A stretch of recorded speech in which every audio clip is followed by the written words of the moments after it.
Okay. இப்போ அடுத்து நம்ம பார்க்க போற டாபிக் வந்து பார்த்தோம்னா, அசின்க்ரனஸ் ப்ரோகிராமிங்னு சொல்லி.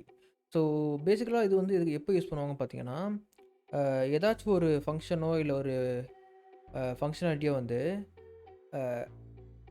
ஒன் பை ஒன்னா சீக்வென்ஷியலா நடக்காம, அது வந்து பேரலலா நடக்கணும்னு நம்ம நெனச்சோம்னா, அப்போ வந்து இந்த அசின்க்ரனஸ்ன்றத யூஸ் பண்ணுவோம். ஸோ இது வந்து புரியலன்னா, சிம்பிளா எப்படி சொல்லலாம்னா, இப்போ ஒரு எக்ஸாம்பிள் வச்சு பார்ப்போம். நம்மளுக்கு வந்து பிரிண்ட் நம்பர்ஸ்ன்னு சொல்லி 1 டூ 10 வரைக்கும் பிரிண்ட் பண்ணோம். அதுக்கப்புறம் இன்னொரு ஃபங்ஷனில பிரிண்ட் லெட்டர்ஸ்ன்னு சொல்லி A டூ Z வரைக்கும் பிரிண்ட் பண்ணோம்னு வச்சுக்கோங்களேன்.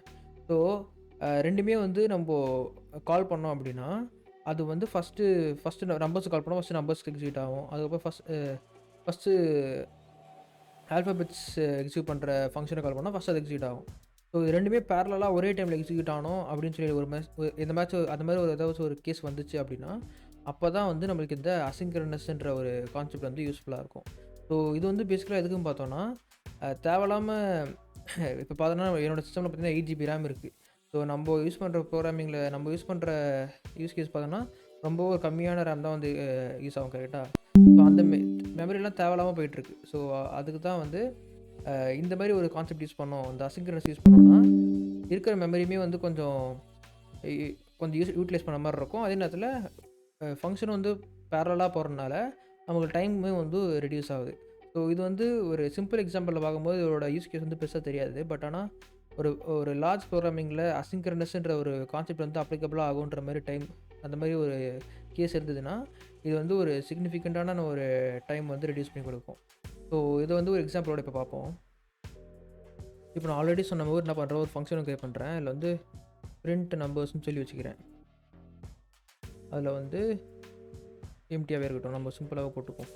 ஃபார் போட்டு I இன் ரேஞ்சு என்ன பண்ணலாம் 0லேருந்து 1லேருந்து n வரைக்கும் பிரிண்ட் பண்ணுற மாதிரி ஒரு ஃபங்ஷன் எழுதுவோம். எழுதிட்டு பிரிண்ட்டும் போட்டு பிளேஸ் ஹோல்டர் யூஸ் பண்ணுவோம். ஸோ அதுக்காக நான் F யூஸ் பண்ணிட்டு நம்பர் இப்போ வந்து ஸோ I வந்து பிரிண்ட் ஆக போகுது. இது வந்து ஒரு ஃபங்ஷனு. ஸோ இதை கால் பண்ணி பார்ப்போம். பிரிண்ட் ஃபங்க்ஷனு பிரிண்ட் நம்பரு இதை கால் பண்ணுவோம். இப்போ என்ன நடக்குதுன்னு பார்ப்போம். இப்போ பார்த்தோன்னா நம்பர் 1 to 9 வரைக்கும் பிரிண்ட் ஆகிடுச்சு. ஸோ நான் என்ன பண்ணுறேன், ஓகே இப்போ அடுத்து நான் என்ன பண்ணுறேன், இன்னொரு ஃபங்க்ஷன் கிரியேட் பண்ணிக்கிறேன். இதை வந்து டிஃபும் போட்டு பிரிண்ட் லெட்டர்ஸ்னு சொல்லி போட்டுறேன்.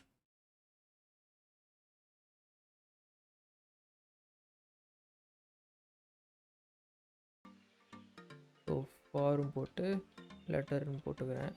ஸோ ஆல்ரெடி நான் ஒன்று சொல்லியிருப்பேன். ஸோ ஸ்ட்ரிங்குமே வந்து ஐட்ரேட் பண்ண முடியும்னு சொல்லி நான் என்ன பண்ணுறேன், ABCDEFGH சும்மா இப்படி போட்டுனே போகலாம். இப்போ போட்டுட்டு இது ஐட்ரேட் பண்ண முடியுன்றனால நான் பண்ணுறேன், எஃப்னு போட்டு லெட்டர். ஸோ இதில் வந்து லெட்டரே வந்து பிரிண்ட் பண்ணுவோம். என்ன லெட்டர் வந்து ஐட்ரேட் பண்ணுதோ அதை வந்து பிரிண்ட் பண்ணுவோம். இப்போ இதை கால் பண்ணுவோம், பிரிண்ட் லெட்டர்ஸ். இப்போதைக்கு டைம் பீயிங்க்கு இதை நான் கமெண்ட் பண்ணிக்கிறேன். இப்போ இதை ரன் பண்ணுவோம். பார்த்தீங்கன்னா இதில் வந்து லெட்டர் வந்து பிரிண்ட் ஆகுது. ஸோ நான் என்ன பண்ணுறேன், இப்போ ரெண்டுத்தையுமே வந்து ரன் பண்ணேன் அப்படின்னா ஃபஸ்ட் நம்பர்ஸ் பிரிண்ட் ஆகுது, அப்புறம் வந்து லெட்டர் பிரிண்ட் ஆகுது. இதை தான் வந்து சீக்வென்ஷியல்னு சொல்லுவாங்க. ஸோ ஒன்று முடிஞ்சு அப்புறம் அடுத்து வந்தது இது வந்து சிங்க்ரனஸ். ஸோ அசிங்க்ரனஸ்னால் வந்து பேரலாக எக்ஸிக்யூட் ஆகுது. ஸோ இப்போ வந்து உங்களுக்கு புரிஞ்சுக்கணும்னு நினைக்கிறேன். ஸோ இப்போ இதே கான்செப்ட் வந்து பேரலாக எப்படி பண்ணுறதுன்னு பார்ப்போம். ஸோ இந்த அசிங்க்ரனஸ் வந்து அச்சீவ் பண்ணுறதுக்கு நம்ம யூஸ் பண்ண போகிற பேக்கேஜ் வந்து பார்த்தோன்னா, அசிங்க் ஐஓன்னு சொல்லி ஒன்று இருக்குது. ஒரு பேக்கேஜ் இருக்குது, அசிங்க் ஐஓ. ஸோ இந்த பேக்கேஜ் வந்து யூஸ் பண்ண போகிறோம் அப்படின்னா, இதில் வந்து ஒரு சின்ன சேஞ்ச் இருக்கும் சின்டாக்ஸில். ஸோ ஜென்ரலாக வந்து நம்ம யூஸ் பண்ணுற ஃபங்க்ஷன் சின்டாக்ஸில் வந்து டிஃப்னு போட்டு ஃபங்க்ஷன் நேமு பேராமீட்டர்ஸ்லாம் இருந்தால் பாஸ் பண்ணுவோம் ஃபங்க்ஷனுக்குள்ளே. ஸோ இதில் வந்து எப்படி இருக்கும் பார்த்தீங்கன்னா, சேம் அதே மாதிரி தான் இருக்கும். ஆனால் கூட வந்து முன்னாடி அசிங்க்குன்னு இருக்கும். ஸோ அசிங்க்குன்னு நம்ம கொடுத்துட்டோம் அப்படின்னா, இது வந்து சிங்க்ரனஸாக கால் பண்ண முடியாதுன்னு அர்த்தம். இது வந்து எப்போயுமே வந்து அது வந்து பேரலாக தான் போயிட்டுருக்கும். இந்த ஃபங்க்ஷன் கால் பண்ணாலே வந்து அது பேரலல் ஃபங்க்ஷன் தான் அர்த்தம். அசிங்க்ரனஸாக கால் போகும்னு அர்த்தம். ஸோ இதையும் அசிங்க்குன்னு நான் மாற்றிடுறேன். இப்போதைக்கு இதை ரன் பண்ணி பார்ப்போம். பார்த்தோம்னா நம்மளுக்கு வந்து வார்னிங் தான் வருது. ஏன்னா அசிங்க் மெத்தட் நம்ம கால் பண்ணுறதுனால அது வந்து வார்னிங்கா வருது. ஸோ இது என்ன சொல்லி பாருங்க, இந்த வந்து நவர் அவாய்டட்ன்னு வருது.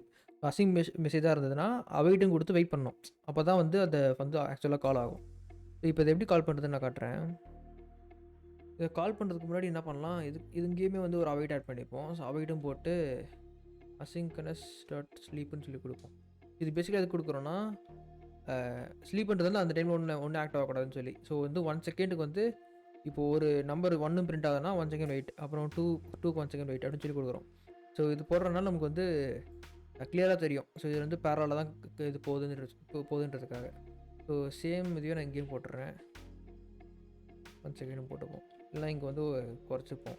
0.5 கொடுத்துப்போம். ஸோ கணக்குப்படி பார்த்தோன்னா இது ஃபாஸ்ட்டாக முடியணும். இது கொஞ்சம் ஸ்லோவாக முடிக்கணும். ஓகேவா? ஸோ இது போட்டாச்சு. ஸோ கால் பண்ணுற மெத்தட் வந்து இது கிடையாது. இந்த மாதிரி கால் பண்ண முடியாதுன்னு இப்போ நம்மளுக்கு தெரிஞ்சிச்சு. இப்போ இது எப்படி கால் பண்ணுறதுன்னு பார்ப்போம். இது வந்து அசிங்க்ரனஸ்னு வந்தாலே அது வந்து டாஸ்க் ஆகிடும். ஸோ ஓகேவா? ஸோ இப்போ வந்து நான் என்ன பண்ணுறேன், டாஸ்க் 1 அப்படின்னு சொல்லி போட்டுக்கிறேன். அசிங்க் ஐயோ dot create task. So create task வந்து ஃபஸ்ட்டு நம்ம எந்த ஃபங்க்ஷன் கால் பண்ணணும்னு நினைக்கிறோமோ அதை இது போட்டுவோம். அதோட ஃபங்க்ஷன் நேமை கொடுத்துடணும். இது இப்போ அதே தான் பண்ண போகிறோம். ஆனால் டாஸ்க் 2 அப்படியே காப்பி பண்ணிவிட்டு டாஸ்க் 2 ஃபங்க்ஷன் நேமை சேஞ்சு. இப்போ நம்மகிட்ட 2 டாஸ்க் இருக்குது. இப்போது திங் என்னென்னா நம்ம வந்து அவைட் கொடுக்கணும். ஸோ நம்ம என்ன பண்ணலாம், இதையுமே வந்து ஒரு ஃபங்க்ஷனில் போட்டுப்போம். திங்க்னு ஒரு ஃபங்க்ஷனில் போட்டு இஃப் மெயின் இந்த ஃபங்க்ஷனுக்கு நான் மெயினும் பேர் வச்சுக்கிறேன். ஸோ எல்லாத்தையும் ஒரே இதுக்குள்ளே வரட்டும். ஸோ இதில் வந்து ஃபங்க்ஷன் கால் பண்ணுறதுக்கு முன்னாடி இப்போ வந்து இது டாஸ்க் ஆகிடுச்சு. ஸோ இந்த ஃபங்க்ஷன் வந்து இந்த டாஸ்க்குள்ளே இருக்குது. இப்போ வந்து டாஸ்க் ஆகிடுச்சு. இப்போ இந்த டாஸ்க்கை தான் நம்ம அவை கொடுக்கணும். ஸோ அவைட்டும் கொடுத்து டாஸ்க் 1, அதே மாதிரி அவைட்டும் கொடுத்து டாஸ்க் 2. ஸோ இந்த ஃபங்க்ஷன் கால் பண்ணோம் அப்படின்னா நமக்கு 2 டாஸ்க் வந்து அவைட்டில் இருக்கும். ஸோ இப்போ இதை வந்து டேரெக்டாக கால் பண்ணுறது தான் இப்போ நமக்கு வேலை. ஸோ இதை எப்படி கால் பண்ணுறது பார்த்தீங்கன்னா, இப்போ அசிங்க் மெத்தட் கால் பண்ணோம் பார்த்தீங்கன்னா, அசிங்க் ஐயோ டாட் ரன் இது உள்ளே தான் அந்த ஃபங்க்ஷனோட நேம் கொடுக்கணும். ஸோ நான் வந்து இங்கே மெயின் கொடுத்துக்கிறேன். ஃபங்க்ஷன் கால் பண்ணுறோம். ஓகே. இப்போ இதை ரன் பண்ணோம் அப்படின்னா என்ன நடக்குதுன்னு பார்ப்போம். இப்போ பார்த்தீங்கன்னா பேரலாக நடக்குதுன்றதுக்கான ப்ரூஃப் இது தான். ஸோ 1 செகண்ட் இன்டர்வலில் 1 பிரிண்ட் ஆகுது. ½ செகண்ட் இன்டர்வலில் லெட்டர்ஸ் பிரிண்ட் ஆகுது. ஸோ இதுதான் வந்து டிஃப்ரென்ஸு. ஸோ இது வந்து புரிஞ்சுக்கணும்னு நினைக்கிறேன். இதில் ஏதாச்சும் டவுட் இருந்தது அப்படின்னா கமெண்ட்டில் கேளுங்க. முடிஞ்ச அளவுக்கு எக்ஸ்பிளைன் பண்ண ட்ரை பண்ணுறேன்.